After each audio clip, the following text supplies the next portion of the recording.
I, similar to you, Alexi, experienced burnout.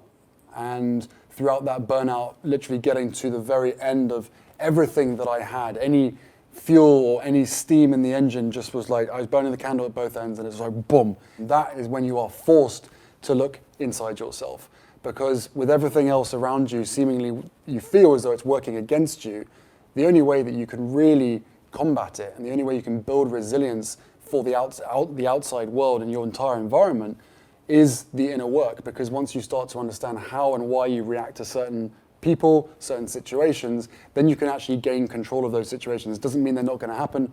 It means that your reaction to them is more in your control.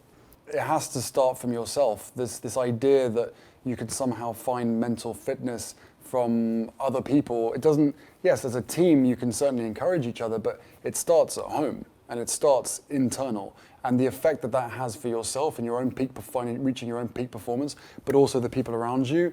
And if you're a business leader, for all your employees as well, to go, you know what, everyone's gonna have today focusing on themselves. That doesn't necessarily mean everyone's gonna take them up on that offer, but as I said at the beginning, everyone has such busy days anyway, that even if you do have that 15-minute slate of white space, by the way, I now put in about half an hour, 45 minutes in the morning when it's like, okay, one of the kids has gone to school, the other one's taking a nap, right, there's a break in our program. It's like, right, it's either for workout, to take the dog for a walk, get out in nature, maybe meditate. I know that I need to meditate every single day. I would hope that everybody would be able to do that, but the reality is that once your time starts slipping away and once you have other commitments in your day or you need to be there and just show up for other people, guess what? The self-care is the first thing that drops away. And I'm happy to admit that as a husband, as a dad, as someone who's also starting up a business and with all sorts of commitments. But then think about the single dads, the single mums. Like, you just don't have the time to be able to do that.